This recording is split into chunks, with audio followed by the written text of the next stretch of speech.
ചേട്ടന്റെ അഭിപ്രായത്തില് ഇനിയൊരു ഭരണം മാറണോ അതോ ഇതന്നെ പോണോ? എങ്ങനെയാ? ഇത് മാറാണ്ട് ഒരു രസമില്ല, അല്ലെങ്കിൽ ഇവിടെ പട്ടിണി ഇടുന്ന ആൾക്കാർ മരിക്കും. ഇത് മാറേണ്ട ആവശ്യകത എന്ന് പറഞ്ഞു കഴിഞ്ഞാൽ ഈ റോഡ് തന്നെ നോക്കിയാൽ മതി, പുതുക്കാട് റോഡ് നോക്കിയാൽ മതി. എത്ര ഒരു 20 കൊല്ലമായിട്ട് അളക്കല് മാത്രമല്ല, ഇന്ന് അളക്ക ഈ അലസം വരുമ്പോ അളക്കല്. പിന്നെ ഗ്രാമീണ റോഡ് തന്നെ നോക്കിയോ, അത് അതെങ്കിലും ഈ പഞ്ചായത്ത് റോഡുകളിൽ ഒരൊറ്റ സ്ഥലത്ത് നല്ല റോഡുകളില്ല. അപ്പൊ ഇത് ഫുള്ള് മാറണം എന്തായാലും. റോഡുകൾ മോശമാണെന്നുള്ളതാണ് മെയിൻ പരാതി. റോഡ് മോശമല്ല, അത് പറഞ്ഞു കഴിഞ്ഞിട്ടുണ്ടെങ്കിൽ ഇപ്പൊ നമ്മള് ഒരു 1.5 ലക്ഷം കോടി കടണ്ടായ സർക്കാരിന് ഇപ്പൊ 6 ലക്ഷം കോടി കടണ്ട്. ഇവിടെ ഒന്നും ചെയ്യാൻ പറ്റില്ല. ഇവര് മാറിയില്ലെങ്കിൽ ഇവിടെ ഒന്നും നടക്കൂല. ഇവര് മാറി വരുന്ന സർക്കാരിനും അല്ല ബുദ്ധിയുള്ള അല്ല വരുന്നവര് ബുദ്ധിയുള്ളവരെന്ന് വെച്ചാൽ എന്തെങ്കിലും വേറെ കാര്യങ്ങൾ ചെയ്ത് ഇവിടെ പൈസ ഉണ്ടാക്കാനുള്ള വഴികൾ നോക്കാം. അപ്പൊ ഈ ഭരണം മാറി UDF-ന്റെ ഭരണം ആണോ പ്രതീക്ഷിക്കുന്നത്?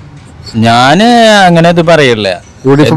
അല്ല UDF ആണല്ലോ. പിന്നെ എന്ന് വെച്ച് കഴിഞ്ഞിട്ടുണ്ടെങ്കിൽ ഞാനൊരു BJP അനുഭാവിയാണ്.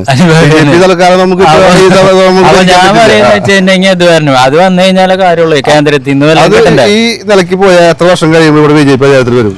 എത്ര വർഷം? അധികം വർഷം ഒന്നും വേണ്ട. 2031 നമുക്ക് സാധ്യതയുണ്ടോ? അത് സാധ്യത. ഇപ്പൊ തന്നെ കണ്ടില്ലേ, തിരുവനന്തപുരം പിടിച്ചില്ലേ, കോർപ്പറേഷൻ പിടിച്ചു. നിസ്സാര ടൈം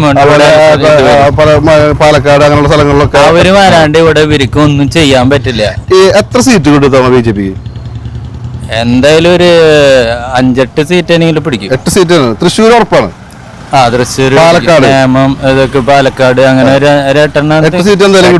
ഉറപ്പ് പറയില്ല. 8 സീറ്റ് കിട്ടി കഴിഞ്ഞാൽ നിങ്ങൾക്ക് വരാനുള്ള സാധ്യതയുണ്ട്. കാരണം LDF UDF ഏകദേശം ഈക്വലായി കഴിഞ്ഞാൽ നിങ്ങൾ BJP ചിലപ്പോൾ ഭരണത്തിൽ വഹിക്കേണ്ട അവസ്ഥ വരുമല്ലോ. അത് പറയാൻ പറ്റില്ല. അല്ല, കഴിഞ്ഞ തെരഞ്ഞെടുപ്പില് സുരേന്ദ്രൻ പറഞ്ഞത് 35 സീറ്റ് ഉണ്ടെങ്കിൽ ഞങ്ങൾ കേരളം ഭരിക്കുന്നതാണ്. അപ്പൊ ആ ഒരു സ്ഥിതിക്ക് ഭരിക്കട്ടെ. എന്താ വെച്ചാൽ മാറട്ടെ. ഇത് എന്താ ഇങ്ങനെ പോയി കഴിഞ്ഞിട്ടുണ്ടെങ്കിൽ ഇത് ആൾക്കാർ ജീവിക്കാൻ പറ്റാത്ത അവസ്ഥയാണ്. BJP അധികാരത്തിൽ വന്നാലാണ് കേരളം രക്ഷപ്പെടുള്ളൂ. മാറ്റം അനിവാര്യം. മാറ്റം വേണം. ഓക്കെ.